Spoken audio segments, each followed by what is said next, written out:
की कहानी। उड़ान की कहानी। नमस्कार श्रोताओं और नमस्कार दर्शकों, हमारे फेसबुक पेज के सभी फॉलोअर्स का हम स्वागत करते हैं रेडियो मनोरंजन की लहरों पर। मैं हूँ रत्ना। उड़ान की कहानी में आपका फिर से हम स्वागत करते हैं, जो है सशक्त महिला की कहानी। और हर कहानी में एक नई बात, एक नया कह सकते हैं कि एक नया जज्बा, एक नई उमंग और एक नई जोश के साथ हर महिला अपनी जगह बनाए हुए आज के समाज में, आज के कह सकते हैं कि देश के विकास के लिए बहुत मेहनत कर रही है। तो बिल्कुल आज एक और नई उड़ान की कहानी में हम आमंत्रित करने जा रहे हैं एक और ऐसी सशक्त महिला का, जिन्होंने बहुत ही मुश्किलों का सामना करके अपना एक स्थल बनाया है। और बिल्कुल नर्सरी के साथ उन्होंने शुरू किया, किंडरगार्टन का काम करती हैं और साथ ही साथ डे केयर सेंटर चलाती हैं बच्चों के लिए। और बिल्कुल ऐसी एक सशक्त महिला से आज हम मुलाकात करेंगे, पर उससे पहले हम ज़रूर जोड़ना चाहेंगे कि हर कठिनाई में एक सबक छिपा होता है। हर कठिनाई में एक सबक छिपा होता है, बस देखने की नज़र चाहिए। और ऐसी ही नज़र, ऐसी ही परख उन्होंने पाई है। आइए स्वागत करते हैं श्रीमती प्रेमिला पदारत जी का, जो आज हमारे स्टूडियो में उपस्थित हो चुकी हैं। प्रेमिला जी, आपका बहुत बहुत स्वागत है आज के इस कार्यक्रम में। नमस्कार रत्ना जी। और बिल्कुल आज के इस कार्यक्रम में हम आपको यहाँ पर प्राप्त करके बहुत हमें अच्छा लग रहा है। आपको बहुत धन्यवाद करती हूँ। आज एमबीसी के स्टूडियो में आपके बदौलत आज अच्छा मौका मिला। हाँ, और सभी श्रोतागण को भी मेरी ओर से प्रणाम। और आज के इस कार्यक्रम में बिल्कुल हम जानेंगे कि आपने ये कार्य की शुरुआत कैसे की और कितने वर्षों से आप ये कार्य कर रही हैं प्रेमिला जी। प्री प्राइमरी स्कूल की शुरुआत मैंने 4 जून 1984 यानी जिनेव का तोवेकात में प्री प्राइमरी स्कूल की शुरुआत की। लगभग 25 साल तक स्कूल चलाने के बाद अब मैं केवल डे केयर सेंटर चला रही हूँ। तो जैसे डे केयर सेंटर यानी बच्चों की देखभाल करती हैं। छोटे और बच्चों को संभालना, कहते हैं ना कि बच्चों को संभालना आसान नहीं होता। और कुछ लोगों का ऐसा मानना है कि बच्चे संभालना तो महिलाओं का नेचुरल काम है, वे तो कर सकती हैं। क्या ये सत्य है कि बच्चों को संभालना आसान काम है? ये सिर्फ कहने की बात है। बच्चों को संभालना बिल्कुल आसान काम नहीं है।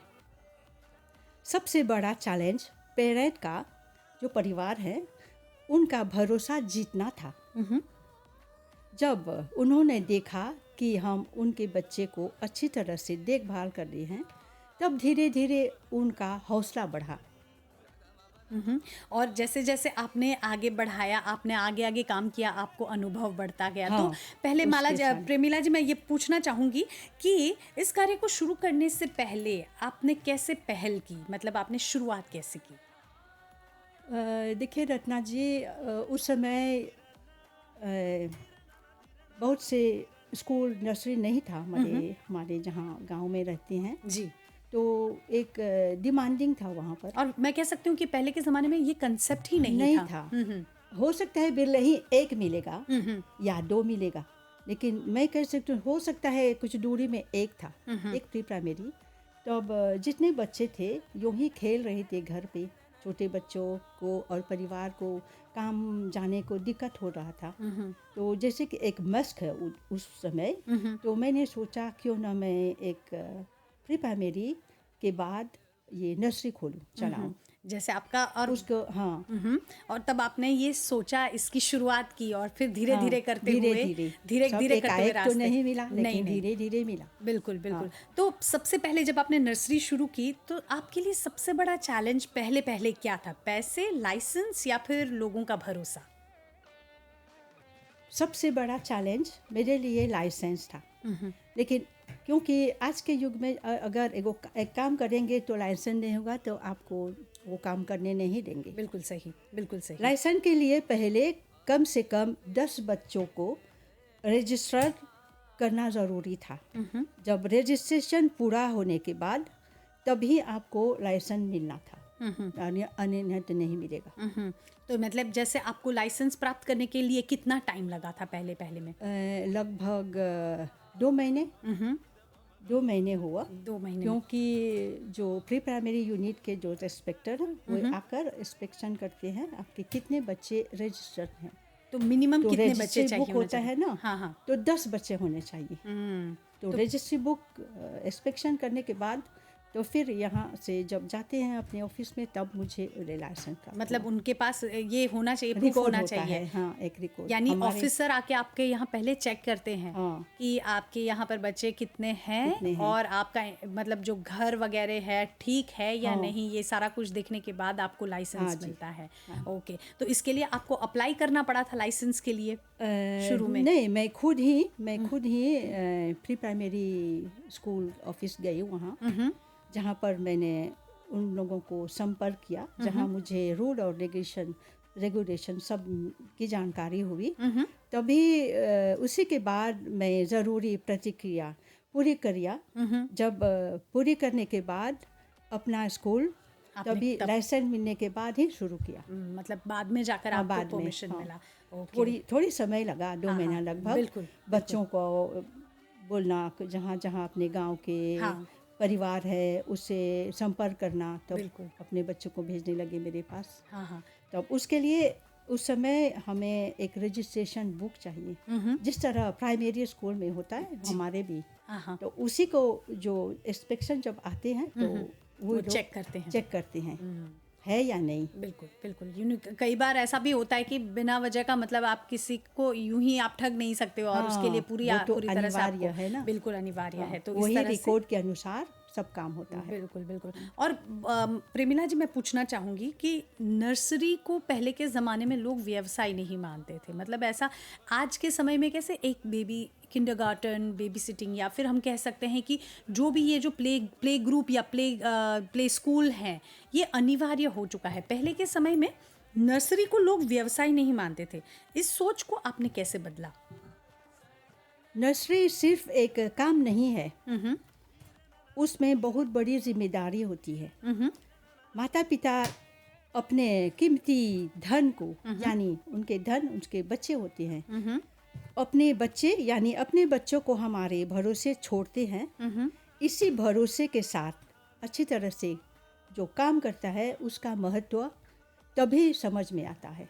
बिल्कुल, मतलब आपने इस कार्य को कार्य के रूप में नहीं लिया, एक जिम्मेदारी के रूप में लिया। क्योंकि हम उसे हमेशा मदद करना चाहते हैं जो लोग काम करना चाहते हैं। सही बात। और मैं समझती हूँ बच्चों को संभालना ये बहुत ही बड़ी जिम्मेदारी है। जिस तरह आप बहुत कठिन है। बोला अभी। हाँ, क्योंकि मान लीजिए अब एक महिला एक बच्चे को ही संभालती है तो कहते हैं ना कि दिन में तारे नजर आ जाते हैं। तो आप सोचिए एक किंडरगार्टन का स्कूल संभालना, जहाँ पर बच्चों की देखभाल करना, और तब तक करना जब तक उनके माता पिता उन्हें आकर ले नहीं जाते, तब तक, और तब तक देखना होता बिल्कुल है। तो ये एक बहुत ही मुश्किल कार्य, और ऐसा ही कार्य कर रही हैं प्रेमिला जी। बिल्कुल, उन्होंने बहुत मेहनत के साथ आज इस कार्य को इस ऊंचाई तक लेकर वे आई हैं कि आज बिल्कुल 25 वर्ष, और जैसे उन्होंने कहा 4 जून को, तो मैं समझती हूँ जून का महीना है तो इस साल ही इसी महीने में बिल्कुल जैसे 4 जून कह सकते हैं, बिल्कुल जैसे इसी दिन को आप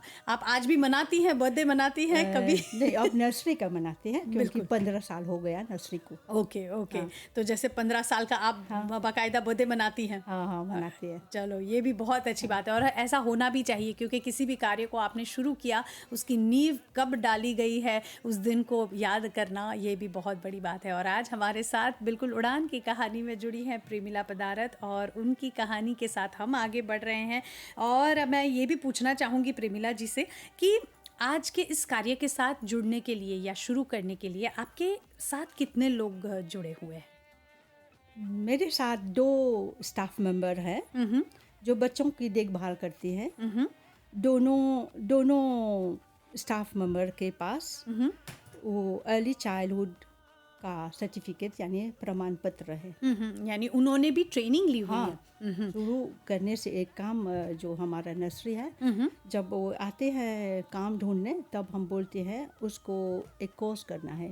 अगर उसने उसका हो गया उसका कोर्स तो उसे ले लेते हैं। तो ये जो आप कोर्स बोल रही हैं, ये कोर्स कितने समय तक का होता है? कभी पुराने समय में कभी 6 महीने, या तो 1 वर्ष तक चलता है। हाँ हाँ। हाँ। और आज के समय में ये कोर्स अगर कोई लेना चाहे तो मतलब ये कितने समय का कोर्स होता है आज के समय में कभी भी इतना होता ही? है लगभग 1 या 1.5 वर्ष तक जाता है। यानी 1 या 1.5 वर्ष तक का हाँ। ये कोर्स होता है और उसके बाद ही मतलब बेबी सिटिंग या फिर हम लोग कह सकते हैं कि नर्सरी में काम नर्सरी करने में की बेबीज को इजाज़त संभालने मिलता का है। बिल्कुल। तो जैसे कोई भी महिला आज के समय में भी ऐसा कोई कार्य ढूंढना चाहती है या वो कह सकते हैं कि वो क्षमता रखती हैं बच्चों की देखभाल करने में, तो बिल्कुल आज के समय में किसी भी कार्य को आगे बढ़ाने से पहले आपके पास बाकायदा एक सर्टिफिकेट का होना बहुत ही अनिवार्य है, बहुत ही आवश्यक है। तब जाकर एक कार्य को आप आगे बढ़ा सकती हैं। और वैसे ही ऐसे बहुत सारे कार्य हैं जो आज महिलाएं कर रही हैं और बहुत अच्छी तरह निभा रही हैं। और इसी के साथ कहते हैं ना कि समाज में अपनी एक जगह बनाई है। आर्थिक समस्याओं से जूझती हुई, मुस्कुराती हुई हर महिला आगे बढ़ रही है। और उड़ान की कहानी में हर मंच पर हम लेकर आते हैं ऐसी ही एक नई कहानी। प्रेमिला जी का काम इतना आसान नहीं, जैसे वो बता रही हैं कि किस प्रकार से वो बच्चों को संभालती हैं, किस प्रकार से ध्यान रखा जाता है, ये कोई छोटी बात नहीं। और यहाँ पर जैसे हम बात कर रहे हैं कि बच्चों को संभालने के साथ साथ बहुत सारी इमरजेंसीज होती है, बहुत सारी समस्याएं होती है। जैसे कि मान लीजिए अगर किसी अभिभावक का कॉल आ जाता है या फिर उनको देरी से मतलब बच्चे को देर तक संभालना है या फिर कोई ऐसी इमरजेंसी हो जाती है या फिर कई बार ऐसा होता है कि फ़ीस पेमेंट करने में देरी हो जाती है। कई सारी ऐसी सिचुएशंस हैं जहाँ पर तनाव बढ़ता है। तो ऐसी तनाव भरी सिचुएशन में प्रेमिला जी कैसे हैंडल करती हैं? आइए जानते हैं प्रेमिला जी कैसे हैंडल करते हैं आप ये सारी सिचुएशंस को। हाँ रत्ना जी, एडमिशन के समय ही सभी पेरेंट को हम सभी रूल रेगुलेशन दे देते हैं। हाँ। उनकी जानकारी हो जाती है उन्हें सभी को। तो रही फीस अदा करने के बाद तो हम उन परिवार को कुछ समय देते हैं जिससे उन लोगों को सहूलियत मिलती है। अच्छा, मतलब फैसिलिटी दी जाती है। कई बार ऐसा होता है कि तब वो पेड करते बिल्कुल हैं। कई बार ऐसा होता है कि कुछ पेरेंट्स को मतलब फीस पे करने में थोड़ी देरी हो थोड़ी गई देर होती तो है। आप उनको हेल्प करती हैं, फैसिलिटी दी जाती है उनको। इतना तो हमें करना है ना। बिल्कुल बिल्कुल। और मैं समझती हूँ कि चलो एटलीस्ट कैसे कहें कि जब समय बहुत टफ चलता है तो कई बार कई सारे पेरेंट्स के साथ हो जाता है कि फीस देने में कई बार चूक गए, 1 महीना नहीं दे पाए या फिर 2 महीनों का साथ में वे देते हैं। तो ये सारी फैसिलिटीज़ भी प्रोवाइड की जाती हैं आपके किंडरगार्टन नर्सरी स्कूल्स में। और मैं ये भी पूछना चाहूँगी कि एक महिला होने के नाते शुरुआत में इस कार्य को शुरू करने के लिए आपको सरकार के द्वारा क्या किसी योजना आपको प्राप्त हुई? कोई ऐसी योजना का लाभ आपको प्राप्त हुआ है?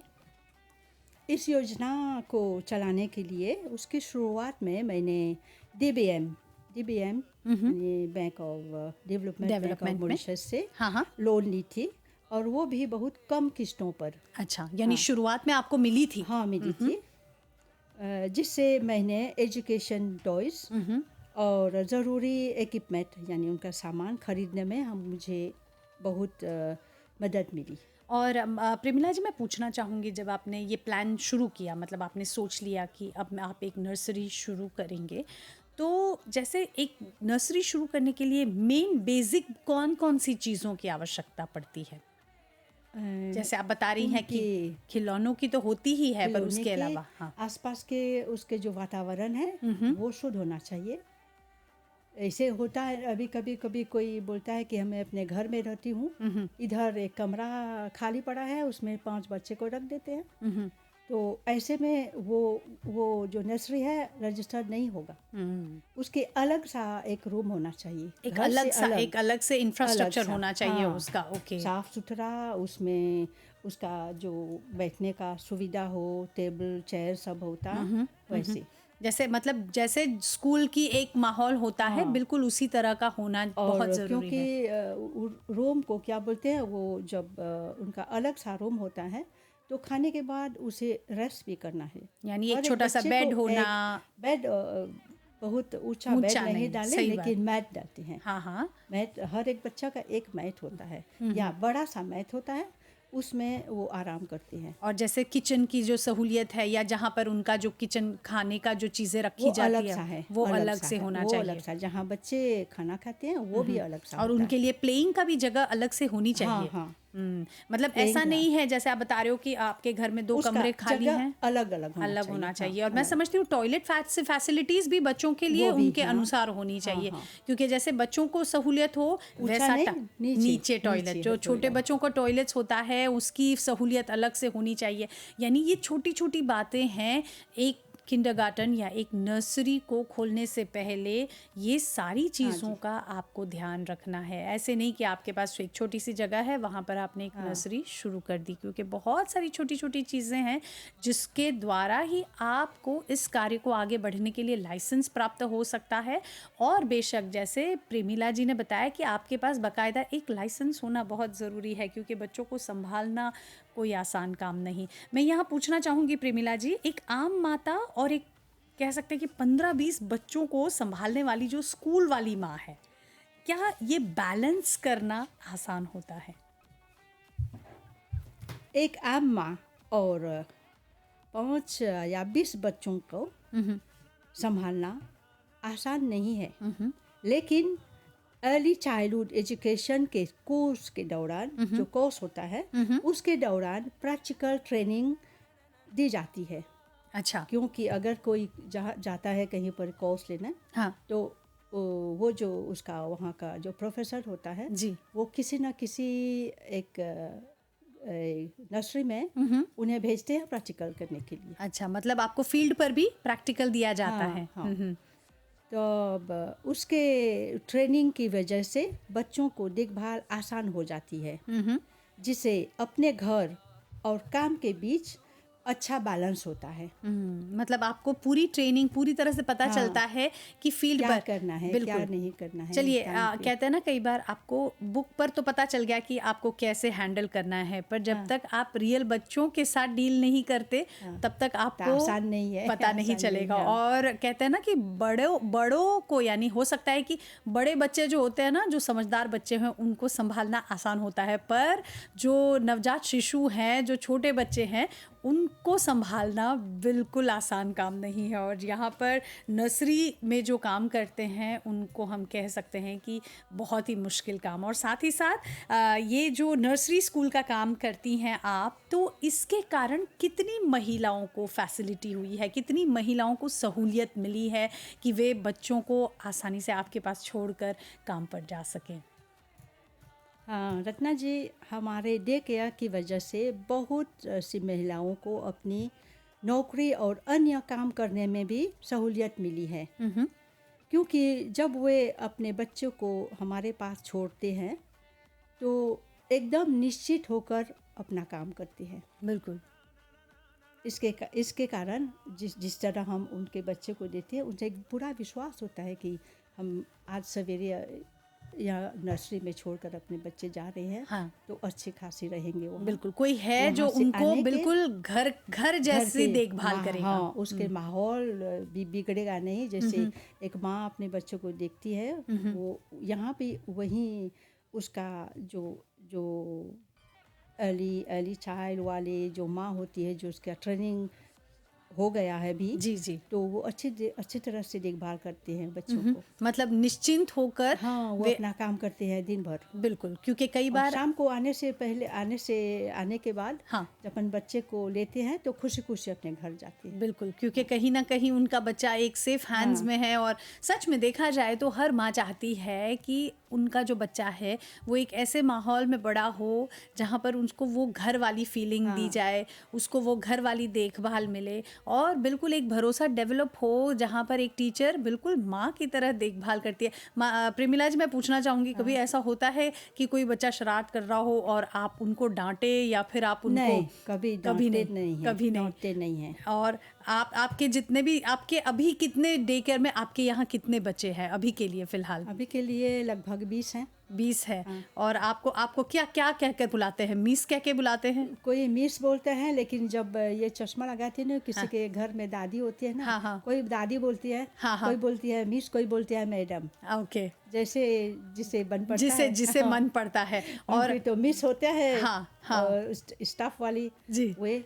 ओके। लेकिन मुझे देखते हैं कभी कोई दादी हाँ, तो मतलब पास दादी मिलते तब हैं। उनके साथ हाँ, दादी वाला प्यार मतलब दादी वो मेरे फिर वो पास वाली फीलिंग पूरा डेवलप मिल हो जाता जाती है। हाँ। बिल्कुल। लेकिन कभी कभी ऐसा भी होता है जब माताएं काम करती है जी। तो फोन करती हैं हाँ, हमें, हाँ। वीडियो कॉल भी कर लेती हैं, हाँ हाँ देखते हैं मेरे बच्चे क्या कर रही है, तो बिल्कुल। कभी बता देती हैं, और क्योंकि मुझसे कुछ छुपाया नहीं जाता है, सही बात कोई छुपाया नहीं जाता है, क्योंकि बिल्कुल। जिस तरह से वो बच्चे हैं या खा रहे हैं जी। खाना या सो रहे हैं या खेल रहे हैं, जी तो उन्हें बता देते हैं।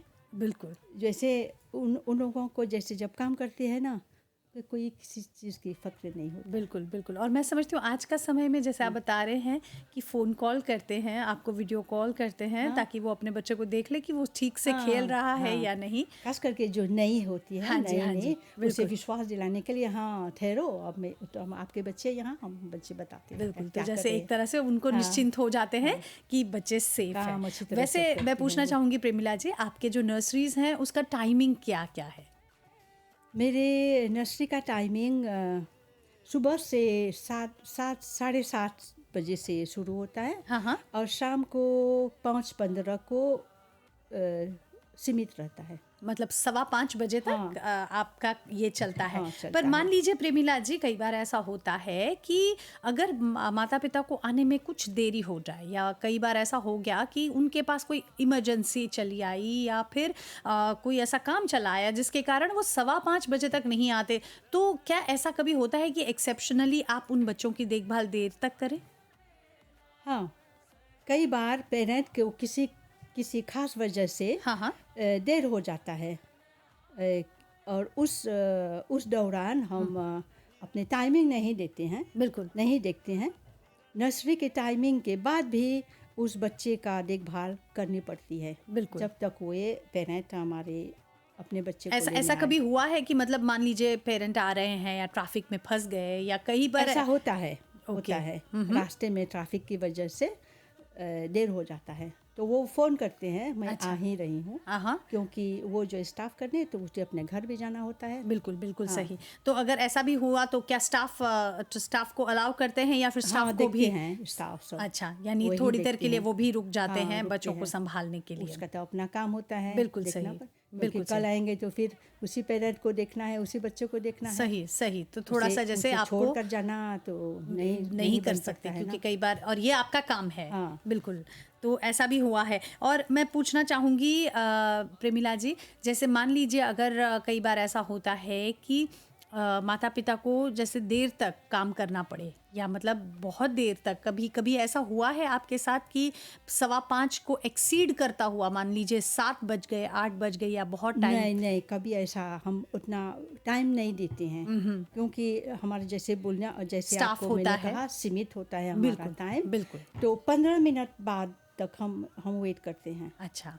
उसके बाद हमें पता है कि वे पेरेंट आकर ले जाएंगे। बिल्कुल। या तो फिर वो अपनी हाँ, रात जैसे तक हम अरेंजमेंट allowed करे, नहीं, या हाँ। फिर कोई अरेंजमेंट हो जाती वो है भी वहाँ पर। प्रतिदिन नहीं होता है, कभी कभी कभार कभी ऐसे होता है। एक्सेप्शनली, हाँ, एक्सेप्शनली, क्योंकि जैसे आपने बताया कि रूल्स और रेगुलेशंस हैं, हाँ, और वो पेरेंट्स को भी स्ट्रिक्टली फॉलो करने होते हैं। तो दोनों ओर से ये काम बिल्कुल चलता बिल्कुल, है ना। डेफिनेटली। कोई भी काम होता है तो उसमें कोऑपरेशन और उतना कुछ ही। भी होता है तो शाम सवेरे हाँ जी। जो भी मैनेजर है, तो वहाँ पर उनका स्वागत करना पड़ता है। सवेरे कुछ भी पूछना हो हाँ हाँ तो पेरेंट्स से पूछ सकते हैं। पेरेंट को भेंट करने के बाद उसको दिन के कुछ फ़ोन नहीं करना, या रात्रि में भी फ़ोन नहीं करना पड़ता। अच्छा। और शाम को भी अगर वहाँ हैं तो सिर्फ स्टाफ के नहीं, वो मैनेजर को भी भेंट कर लेंगे। मतलब कुछ जैसे भी उनको बोलना भी है, कुछ भी है, इन्फॉर्मेशन है, तो वो वहाँ पर हाँ, ड्रॉप इन बोल कर देते सकते हैं, वहाँ पर अब दे नहीं तो सकते हैं। बोलेंगे तो मैं आती हूँ तो मैनेजर कभी दिखाई नहीं देती है, कुछ बोलना था क्या करे, तब तो फ़ोन करेंगे ही। बिल्कुल बिल्कुल सही। तो इस तरह हमारा काम चलता है। बिल्कुल बिल्कुल। जैसे सारी तरह से हम कह सकते हैं कि ऑफिशियल तरीके से, ऑफिशियल ढंग से सारा काम हाँ। होता है, और जहाँ पर सारी इंफॉर्मेशन को वहाँ पर दे दिया जाता है, ताकि फिर उस इंस्ट्रक्शंस कुछ भी को। हो तो सवेरे पूछ लेते हैं। सही जो स्टाफ भी होते हैं ना, हाँ हाँ जब बच्चे आते हैं सवेरे को तो पूछ लेते हैं वो परिवार से कि बच्चे ने कुछ खाया या नहीं खाया, या शुक्र अभी उठे हैं, तो वो बोलते हैं हाँ खा लिया या नहीं खाया, तो कुछ न कुछ खिलाते हैं। बिल्कुल। जैसे एक तरह से आपका जो है कम्युनिकेशन होता है, हाँ। ये ज़रूरी है कि आप उनको सारी इंफॉर्मेशन दे दीजिए कि उससे भेंट करेंगे तब ना, अगर नहीं रहेंगे तो किससे बात करेंगे। सही बात। जैसे यानी जो स्कूल का जो मैनेजर है उसे भी आपको जल्दी ही आ जाना चाहिए, ताकि जब पेरेंट्स आते हैं बच्चों को छोड़ने उनसे के लिए भेंट करनी, तो कुछ ना उनको कुछ बात सारी करेंगे। इन्फॉर्मेशन दी जाती है कि बच्चे ने खाना खा लिया है या खाना बाकी है, या जो भी है या दिन इन्फॉर्मेशन। में अच्छी तरह से खाया या नहीं खाया। जी। तो बिल्कुल जैसे छोटी छोटी बातें हैं, कम्युनिकेशन, स्कूल के जितने भी कार्यकर्ता लोग हैं, साथ ही साथ माता पिता जो अपने बच्चों को नर्सरी में या प्ले ग्रुप स्कूल्स में छोड़ते हैं, वहाँ पर ये छोटी छोटी जानकारी के हिसाब से ही उनकी देखभाल की जाती है और बिल्कुल सुरक्षित तरीके से एक बच्चे की वहाँ पर बहुत ही अच्छी तरह से केयरिंग होती है। इसीलिए तो उसे डे केयर सेंटर कहा जाता है, जहाँ पर सच में आपने एक बार अपने बच्चों को वहाँ छोड़ा, फिर जिम्मेदारी होती है स्कूल वाली मम्मी की कि वो किस तरह से, बिल्कुल जैसे हम उसको स्कूल वाली मम्मी ही कहेंगे। टीचर तो चलो पढ़ाकर फिनिश करती है, पर जो नर्सरी की मम्मीज होती हैं वो उनका काम बहुत ज़्यादा दुगना हो जाता है, बहुत ज़्यादा कह सकते हैं कि बहुत ज़्यादा जिम्मेदारी वाला होता है। और बिल्कुल जैसे प्रेमिला जी हमें बता रही हैं कि किस प्रकार से छोटी छोटी बातों को लेकर ही इस कार्य को आगे बढ़ाया जाता है। सुनने में बहुत आसान है,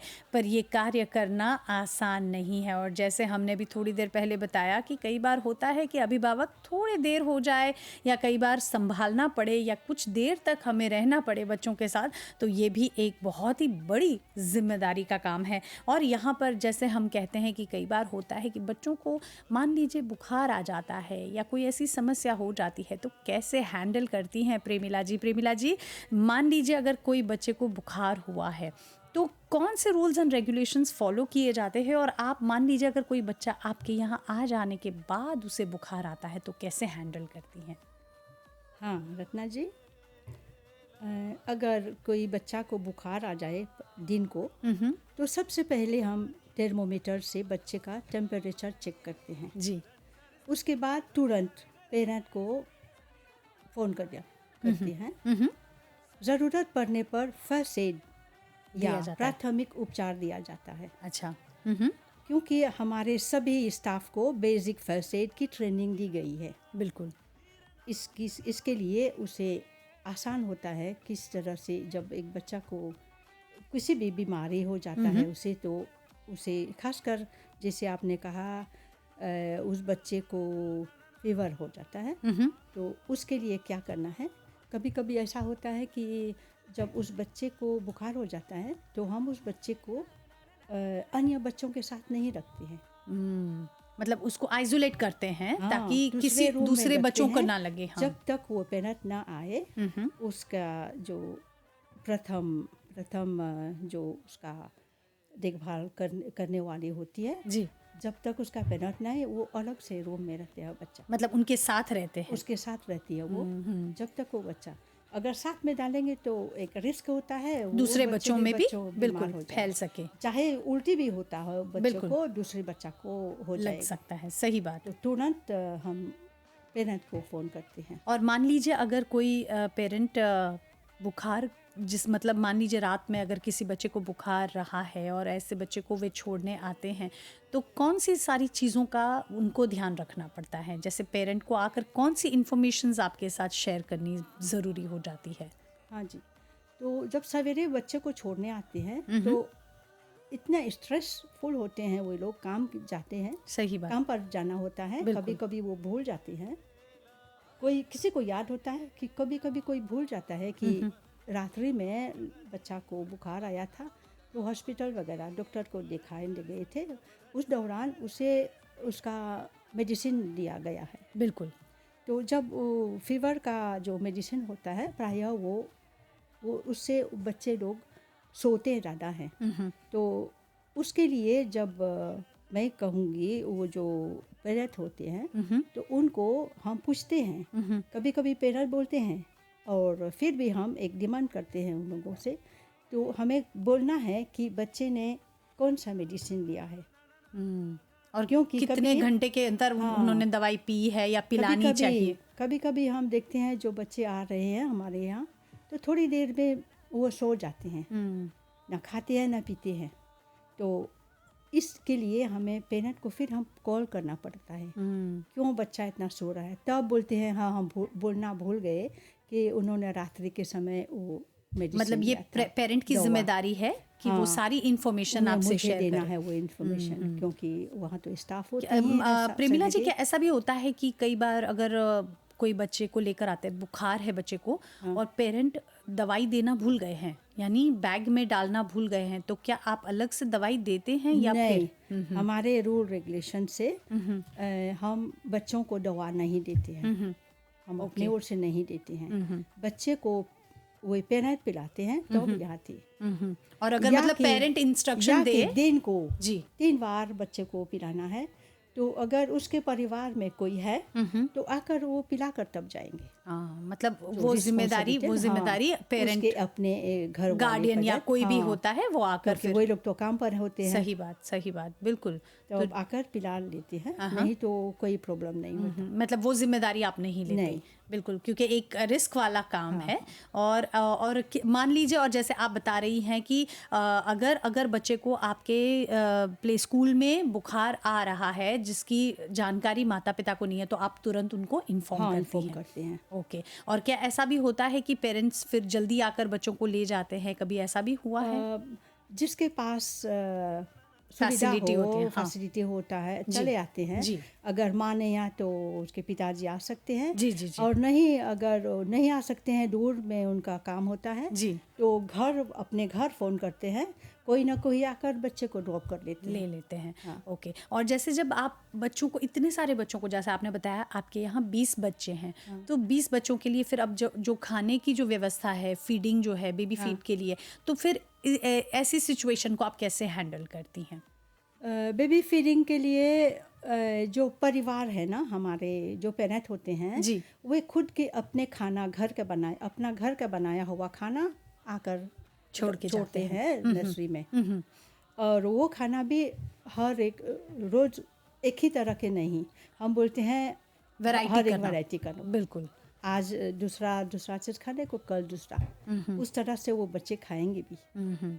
और फिर जैसे एक तरह से उनके लिए भी एक वैरायटी रहती है। और आपके यहाँ पर भी मान लीजिए जैसे स्कूल में कैसा होता है कि एक ब्रेक होता है, एक रिसेस होता है, तो क्या आपके नर्सरी में भी ऐसा होता है कि एक रिसेस पीरियड हो जहाँ पर खाना सब साथ मिलकर बैठकर खाते हैं? हाँ, एक सा रूम है। अच्छा, मतलब उनको जैसे आपका जो टाइम शेड्यूल है वो भी पीरियड वाइज होता है? पीरियड वाइज होता है उसमें। हाँ, तो जो बच्चे सभी बैठते हैं एक सभी साथ में खाते पीते हैं। हाँ। तो जैसे उनको वो ट्रेनिंग दी जाती है बकायदा। जो बच्चे को मालूम भी नहीं है कैसे बैठना उठना है, वो भी सीख लेते हैं। और कैसे स्पून लेकर खाना है। और जिस बच्चे को खाना नहीं आता वो हम ही खिला देते हैं। अच्छा, मतलब जो बहुत छोटे होते हैं उनको आप खिलाते हैं, और जो किंडरगार्टन एज के, मतलब 3 या 4 साल के हैं, हाँ जी, तो फिर आप उनको सिखाते हैं कि किस तरह से खाना है, उनको वो लोग देखकर 1 महीने में 2 महीने में वो सीख लेते हैं, खाते हैं। बिल्कुल। तो जैसे ये सारी ट्रेनिंग भी आपके यहाँ दी जाती है। और साथ ही साथ क्या आपके किंडरगार्टन में या आपका जो नर्सरी है वहाँ पर बेसिक नॉलेज भी सिखाया जाता है बच्चों को? बेसिक नॉलेज जैसे मतलब मान लीजिए जैसे मैटरनल स्कूल में कैसे सिखाया जाता है कि उनको गाना या फिर उनको कहानियाँ या फिर पजल खेलना? हाँ, हमारे जो दिनचर्या होता है ना, जी टाइम टेबल में, वो भी है बराबर। अच्छा, मतलब वो भी सिखाया जाता है। बिल्कुल। तो और जैसे वहाँ पर आप उनको जैसे मैटरनल की प्री प्राइमरी की जो ट्रेनिंग होती है वो सारी कुछ हाँ, क्योंकि थोड़ा सी बदलाव आता है। बिल्कुल। लेकिन प्रायः जो उनके जो टॉयज होता है वही यूज करते हैं, लेकिन उसके उम्र के अनुसार। अच्छा, और भी टॉयज होता है। ओके। और इसका भी कोई अलग सा, जैसे आपका शेड्यूल आप बता रहे थे ब्रीफिंग सेशन में कि एक समय होता है जब बच्चों को टीवी देखने के लिए अलाउ किया जाता है, और वो भी कुछ समय के लिए, यानी बच्चों में आप जैसे बता रही थी कि 20 मिनट तक टीवी देख लिया, फिर अब टीवी बंद करके दूसरा चीज़। अच्छा, क्योंकि एक ही अगर टीवी दिखाते रहे आधे घंटे तक वो बोर हो जाते हैं। चेंज करना पड़ता है हर एक्टिविटी। ओके, तो ये भी एक तरह का बहुत ही इंटरेस्टिंग। और क्या कभी ऐसा भी हुआ है प्रेमिला जी कि आपके यहाँ कोई ऐसी स्ट्रेसफुल सिचुएशन आ जाए कि एक साथ 3-4 बच्चे बहुत ज़्यादा शैतानी कर रहे हैं या फिर रोना शुरू कर दे रहे हैं, तो क्या ऐसी सिचुएशन में फिर आप कैसे मैनेज करती हैं सभी को? उस समय हम बच्चों को ऐसे होता है जब बच्चे ज़्यादा रोते हैं, हाँ हाँ। प्रथम दिन जब उसका एडमिशन होता है उस तभी ज़्यादा रोते हैं, अच्छा, हाँ हाँ, क्योंकि उनके लिए तो नया है। उनका घर और यहाँ नया है, बिल्कुल। एकदम नया, अडॉप्ट नहीं कर पाते और रोएंगे क्योंकि उसके परिवार छोड़कर जा रहे हैं। सही बात है, हाँ। सही बात है। तो उस समय हम उसे प्यार से समझाते हैं, गाना भी सुनाते हैं और कार्टून, टीवी में कार्टून दिखाते हैं जिससे उनका ध्यान आकर्षित रहे। उससे कुछ बदलाव हो जाता है, लेकिन थोड़ी देर के लिए, 1 घंटे के बाद हो सकता है वो फिर रोना शुरू कर दे, रोना, फिर उसे याद आ जाए कि याद मम्मी हो तो जाता है, चली अपने गई, मम्मी अब तो मैं पापा यहाँ को। कहाँ फंस गया हूँ। बिल्कुल, क्योंकि कई बार ऐसा होता है कि जब वो शुरू में मैटरनल जाते हैं तो रो के बुरा हाल कर देते हैं, और टीचर्स के लिए ये बहुत ही डिफ़िकल्ट सिचुएशन होती ऐसा है। होता है। बिल्कुल बिल्कुल। और जैसे ऐसी सिचुएशन को आप बहुत ही निपुणता के साथ हैंडल करना पड़ता है, और जैसे आपने बताया कि इसके लिए अगर आपके पास ट्रेनिंग ना हो नहीं कर सकते तो हैं। नहीं कर पाएंगे। बिल्कुल सर पर हाथ लाकर बैठ जाएंगे और क्या, सच में। इतना और बोल नहीं, और सकते कई हैं। बार ऐसा भी होता है, कई महिलाएं होती है कि बच्चा रोना शुरू करे तो डांटना तो शुरू क्या हो करें, जाते नहीं, हैं, क्यों बिकॉज डांटते उसका सही बात हर है, एक सही बात है, सुझाव के लिए ये एक हर एक, बिल्कुल। और चलिए यहाँ पर उड़ान की कहानी की जब हम बात करते हैं तो महिला सशक्तिकरण की बात आती है। और प्रेमिला जी, आपके लिए महिला सशक्तिकरण मतलब क्या? एम्पावरमेंट। हाँ जी, बिल्कुल। मेरे लिए वुमेन एम्पावरमेंट का मतलब है कि महिला को अपने जीवन की चुनौतियों का सामना हिम्मत और विश्वास, आत्मविश्वास से करनी है। बिल्कुल। जिस दिशा में वो जाए उसी दिशा में महिला अपने लक्ष्यों को पा सकती है। और कभी कभी ऐसा भी होता है जब अगर वो अपने आत्मविश्वास से कोई काम करे तो अपने घर की समस्या, चाहे वो समाज की समस्या हो, तो बहुत आसान तरीके से हैंडल कर सकती है। बिल्कुल बिल्कुल, क्योंकि ये आसान नहीं होता। आसान नहीं होता। मैं समझती हूँ हर अकेले नहीं आसान अकेले होता है। हैंडल करना सारा कुछ बहुत मुश्किल। प्रेमिला जी, यहाँ पर मैं एक व्यक्तिगत सवाल आपसे पूछना चाहूँगी कि यहाँ पर आपने जब स्कूल शुरू की, एक नर्सरी स्कूल शुरू की, तो इसमें आपको सबसे ज़्यादा सहयोग किसकी ओर से मिला? आपके परिवार में से किसकी ओर से आपको सबसे ज़्यादा सहयोग मिला? उस समय मेरी सास थी, क्योंकि जब मेरे बच्चे स्कूल से आते थे वो ही देखभाल करती थी। यानी कि मैं काम करती थी 3 बजे जब स्कूल से लौटते थे जी। तो मेरी सास जी उन्हें चाय वगैरह देती थी, पानी, जब तक मेरे काम समाप्त हो जाता। तो उनका एक सहयोग, उनका एक साथ, हाँ, एक साथ था, बहुत बड़ा सहयोग था। और आज आप जब ये स्कूल हैंडल करती हैं तो क्या आज भी आपके फैमिली मेंबर में से कोई आपको सपोर्ट कर रहा है? अभी मेरी बेटी सपोर्ट करती है।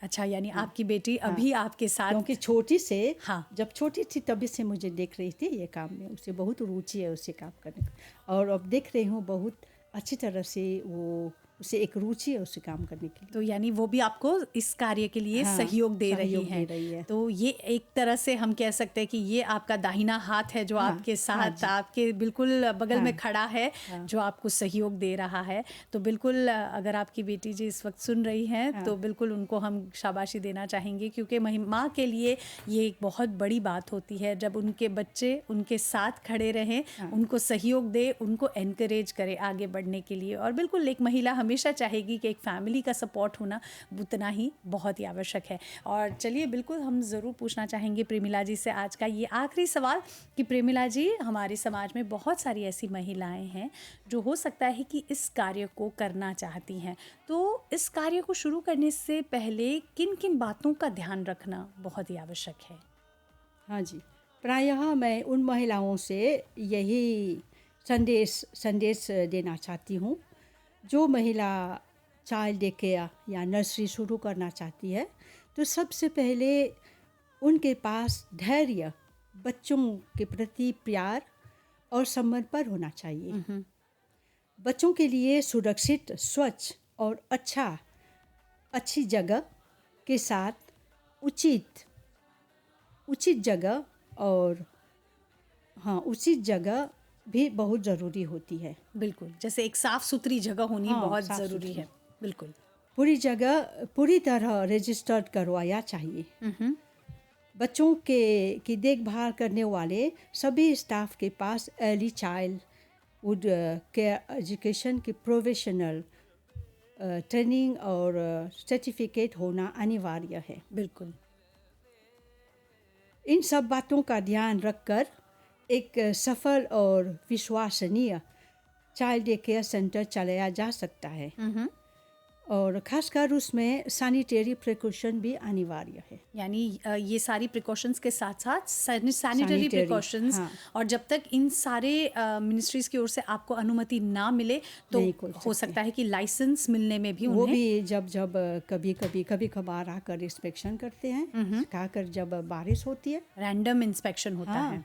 तो आकर देखते हैं जो पानी होता है, कभी रूफ पर हो जाता है पानी या फूलदान में पानी, तो सभी का हमें ध्यान देना पड़ता है। या क्या कभी किसी ऐसा भी डब्बे में- होता है प्रेमिला जी कि आपको लाइसेंस मिल चुका है पर आपकी हरकतों की वजह से या कई बार गैर जिम्मेदारियों की वजह से आपका कैंसिल हो जाए लाइसेंस, ऐसा भी नहीं, हुआ ऐसा है? कभी नहीं हुआ, कभी अच्छा। नहीं हुआ। क्योंकि जिस तरह से उन्होंने हमें अपना रूल रेगुलेशन में हम शामिल हुए। नहीं, और मैं अच्छी बताना तरह से चाह रही हूँ, मैं किया। पूछना चाहती हूँ कि मान लीजिए अगर किसी ने इन सारी रूल्स एंड रेगुलेशंस को फॉलो ना किया हो, मान उनके लीजिए लिए अगर उनके लिए बहुत मुश्किल या हो कई बार जाएगा। ऐसा होता है कि लाइसेंस तो हमारे पास है, मान लीजिए हमारे पास लाइसेंस है लेकिन हम गैर जिम्मेदार हैं। चलाना जाना चाहिए था। और अगर रैंडम इंस्पेक्शन में ऐसा हुआ कि हम इन सारे नियमों का पालन नहीं कर रहे हैं तो क्या लाइसेंस कैंसिल भी हो सकता है? हो सकता है, हाँ। हो सकता है। और मेरे ओर से मैं जो कहना चाहती हूँ, जी। इतने साल हुए, लगभग 40 वर्ष हो गया, जी जी, हमें कोई भी मिनिस्ट्री से या सैनिटरी ओर से कभी कोई भी क्योंकि आप सभी नहीं, नियमों का हाँ, पालन अभी तक कर रहे अभी हैं। तक करे बिल्कुल, हैं, बिल्कुल। जिससे मेरे जो नर्सरी, चाहे मेरे प्री प्राइमरी था या स्कूल, नर्सरी स्कूल है, जी उसका नाम हो गया आज। बिल्कुल बिल्कुल। और मैं पूछना चाहूँगी आपकी जो नर्सरी है वो कहाँ पाई जाती है, क्योंकि हमारे जितने भी श्रोता हैं बिल्कुल जानना चाहेंगे। कभी ऐसा हुआ कि वे भी अपने बच्चे आपके पास छोड़ना चाहें तो अच्छा, ज़रूर तो- आप अपना नंबर भी दे सकते हैं। अच्छा, और हाँ जी, ज़रूर, हाँ जी, ज़रूर। हाँ, तो मेरे जो नर्सरी स्कूल लेओशे टेरूज में मिलता है। ओके, लेओशे तेरूज में पाया जाता है नर्सरी। और आपका नंबर भी अगर आप देना चाहें तो? हाँ, दूंगी। हाँ जी, बता सकते हैं ऑन एयर। हाँ, 5 हाँ 778 जी, 42 हाँ जी, 05। बिल्कुल। तो 57784205 ये है नर्सरी स्कूल का नंबर। और अगर आप भी अगर कहीं नॉर्थ साइड में रहते हैं और ढूंढ रहे हैं कोई ऐसी नर्सरी जहां पर आप बिल्कुल बिना किसी टेंशन के बच्चों को छोड़ सकते हैं तो ज़रूर आप प्रेमिला जी को कांटेक्ट कर सकते हैं। तो चलिए इसी के साथ हमारे साथ जुड़ी प्रेमिला पदारत जी, बहुत बहुत धन्यवाद आपको प्रेमिला भी जी। बहुत धन्यवाद और रत्ना हमारी जी। टेक्निकल टीम पर हमारे साथ जुड़ी रही, सभी को धन्यवाद। बहुत बहुत धन्यवाद। और बिल्कुल हमारे साथ जुड़ी रही अपर्णा, दीपशिका हमारी प्रोडक्शन असिस्टेंट और दिनेश हमारे प्रोड्यूसर, जिनके सहयोग से ये कार्यक्रम आप तक पहुंचाया गया। और हमारे जितने भी फॉलोअर्स, दर्शक और श्रोता हमारे साथ बने रहे, आपको कहेंगे बहुत बहुत धन्यवाद। अगले सप्ताह फिर मिलेंगे एक नई उड़ान की कहानी को लेकर। तब तक के लिए हमें दीजिए अनुमति। नमस्कार, धन्यवाद, नमस्कार। शुभ संध्या आप सभी को।